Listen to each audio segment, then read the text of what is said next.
መተናል የጨረቃ ፋሚሊዎችን ይዤላችሁ መጥቻለሁ። ዛሬ ደግሞ ማለት ነው። ሰላም ጤና ይስጥልኝ ውድና የተከበራችሁ የቻናል ቤተሰቦች ሰላማችሁ በዝዝት ይበልልኝ።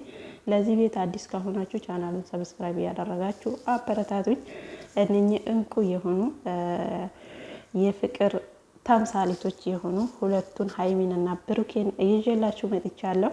እንግዲህ እንደሚታወቀው ትላንትና ሙሽዬ በእነሱ ቤት ተገኝታ ነበረ። ደስ በሚልና በጣም አሪፍ በሆነ ድባቡ ነው እንግዲህ የተቀበሏት ሀይሚና ብሩኬ ማለት ነው። እንግዲህ እውነት ለመናገር በጣም ልዩ ፕሮግራም ነበረ፣ ደስ ሲል ነበረ። ፎቶ ፖስት አድርገው ነበረ ማታ ይጠብቁን ብለን። ብዙዎቻችሁ እንግዲህ የቀለበት ቀን ተቆርጦ ነው እያላችሁ በጉጉት ስትጠብቁት ነበረ። ነገር ግን የቀለበት ቀን ሳይሆን ሙሽዬ ወደ እነሱ ቤት ሀይሚና ብሩኬ ፍቅር ከጀመሩ በኋላ ወይ ደግሞ ከጓደኝነት ወደ ፍቅር ከአብሮ መሆን ከጀመሩ በኋላ ጋይስ ቃሉም ጠፋኝ እውነት ለመናገር አብሮ መሆን ከጀመሩ በኋላ ሙሽዬ መታ አታውቅም ነበረ።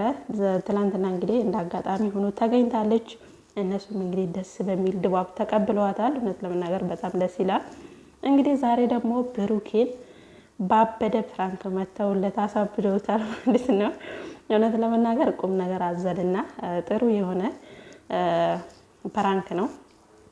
በውስጡ ትምህርት የያዘ ምክንያቱም ከጋብቻ በፊት አብረው ማደር እንደሌለባቸው እንግዲህ ተናግረዋል። አብረሽ ካላደርኩ እያለ እያስጨነቀኝ ነው ብላታለች። እንግዲህ ቅመሜ አያልቅባት ማለት ነው ጋይስ፣ ሀሳብ አያልቅባት። ከየት እንደምታመነጨው አላቅም። እና እንግዲህ ሙሽዬም በሀሳቡ ተስማምታ እኔ የለውበትም እያለች እንግዲህ በሀሳቡም ተስማምታ ሀሳቡን ተቀብላ አብረው ፕራንክ አድርገውታል። በስተመጨረሻው ብሩኬም በእነሱ ፈገግታ ነቅቶ ነበረ። ነገር ግን ያው ተሳክቶላቸዋል ማለት ነው። ሙሽዬ እንግዲህ ለፕራንክ አንደኛ ናት እውነት ለመናገር እና እንግዲህ ሀይሚና ብሩኬ እውነት ለመናገር እንቁ ቁም ነገር አዘል የሆነ ብዙ በውስጡ ትምህርቶች የያዙትን ቪዲዮ ነው የሚሰሩት እውነት ለመናገር እና ደስ የሚል ቪዲዮ ነበረ። ቀጥሉበት። ሙሽዬም እንግዲህ ለሁላችንም መልካምነት የሆነች ናት እና ሁላችንም ትናፍቀናለች። በነገራችን ላይ ስትጠፋ እንደዚህ በእናንተ ቤትም በነያ ቤትም ስመጣ ደግሞ እኛም ደስ ይለናል ማለት ነው። የጨረቃ ፋሚሊዎች ደግሞ ፍቅራችሁን አሳዩን እስኪ።